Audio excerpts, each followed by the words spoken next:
Every now and then I like to browse Kickstarter for some cool ideas, and I was looking through some keyboards. I thought I should share some interesting ones I found with you. Let's start with this one called LumiDeck, and already it looks as if it's straight from the Matrix. It's a keyboard with a display. Well, it's not attached, these are separate units which you can assemble together. Yeah, it's literally two products. One is a small display and a keyboard which you can plug together and use it in that orientation. That's it. But hey, it looks pretty cool, right? It's a small touchscreen 4K display which you can use as a second monitor, and you can directly touch and interact with it. And I don't mind this kind of assembly design. It's easy to take apart when you want to put it in your bag. It has some nice cable management on the back, and if you want, you can keep the display separate to the side like a giant tablet of some sort with a vertical orientation. And yes, you can imagine any kind of application to this since it is a touchscreen device. There's even an RGB LED addition to this to amp up your lights even more if you're not happy with the existing RGB. And the keyboard itself is pretty dope. It comes with hot swappable Gateron Pro Yellow switches. I've used those switches for the longest time in my previous keyboard. They were milky yellow if you remember, and they're really good. They were called butter on a budget, and this is somewhat similar. And they have some extra accessories like this right angle Type-C connector or this monitor stand. I mean, you can buy it from here if you want, or buy externally. You can find plenty of options on Amazon. But what do you think? A nice looking display with a keyboard which you can assemble. Another similar concept with quite a bit more features is from Quamzi. I've actually heard of Quamzi before. It's called the K3 foldable screen keyboard. But don't be confused, it's not like a folding phone with a ultra thin glass or anything. It just folds like a regular laptop. The screen here is slightly smaller than the LumiDeck. It's 13 inches and significantly lower resolution, only around 720p, and it doesn't have the same level of mobility where you can detach it and keep it aside as you wish. But everything else is pretty much the same. You can use it as a secondary monitor, albeit a lower resolution one, but I think on a tiny 13-inch screen you probably can't tell that many pixel difference. You'll probably be using it as a small dashboard in addition to your keyboard shortcuts, right? So I guess the resolution and refresh rate may not matter as much. Interestingly, it acts as an expansion drive as well, so it actually takes an M.2 SSD directly into it, so that's pretty neat. So it's a keyboard and a display with a storage unit as well. These are all independent accessories which you can buy separately, obviously, but this thing combines all of them. Maybe a good thing if you travel a lot and you want something compact. It even has two built-in speakers apparently. They offer keycaps in 9 different languages, so you can customize it as per your locale. And I have heard of Quamzi before. They do make some pretty good stuff.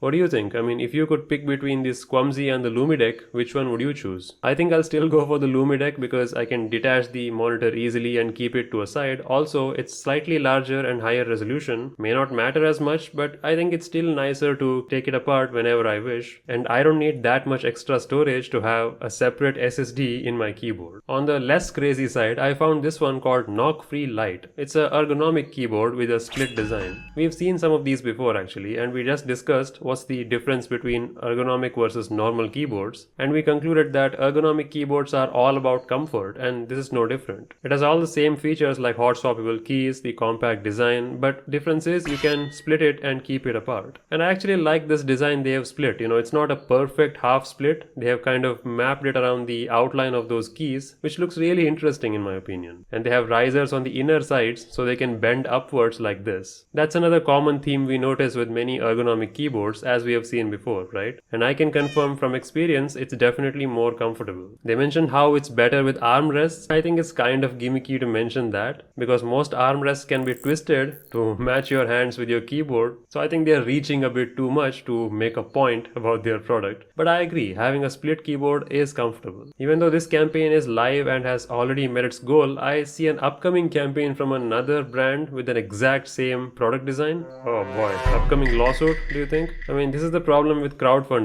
Usually these companies don't have the funding to fight a legal battle. That's why they are on crowdfunding sites. So their ideas are, I don't know, usually up for grabs. They are typically not patented or they're not protected by any IP laws. So yeah, someone can just take it and maybe even make a nicer design or a cheaper alternative. Lastly, I found something called the Mobius 78. I was intrigued because they say you can control your computer with gestures. At first I thought it was some kind of a touchscreen Indian keyboard again, but no, turns out it's air gestures. And I have to immediately say it now, this thing may not work very well. And I say that from past experience. I've used phones with air gesture controls before, and they never worked well. Even recent attempts from reputed companies like LG, for example, in their, I believe it's the LG G8, they had the vein recognition, right? They could use your palm to unlock your phone. You could change the volume and stuff by rotating your wrist like this. It never really worked reliably. And that wasn't that long ago. It was fairly recent. So even recent tech is not reliable, and that's primarily due to the room for human error. You see, when you're designing an accessory for humans, it's best to keep the room for error as low as possible. Meaning, don't give people as many chances to screw up. That's why buttons work really well, because a button has just one way of actuating it. By pressing it. That's it. It's very difficult to mess up simply pressing a button. But there are 100 ways to mess up when you're trying to recreate a gesture by waving your hand in the air. And that's why they don't work, because there's more room for human error. I'm not saying this is the same thing. Maybe they have developed something amazing. I haven't tried this yet. But anything with gestures, again, with years of my tech experience with various gadgets, I'm telling you, best to not go in that route. Stick to buttons and dials. That works reliably and works every time. Well, either way, those were some interesting keyboards I found which I thought I should share with you. What do you think? Which one was your favorite so far? Mine was definitely the LumiDeck. Yes, it's overkill to have a monitor along with your keyboard, but having a tiny monitor not for your keyboard but for your main desk setup would be kind of nice. It reminds me of the Asus ZenBook Duo, that laptop with a smaller screen below the main screen. This keyboard concept is functionally the same thing, except you can detach it and use it with anything. Well, that's been it from me. Let me know what you think of these products.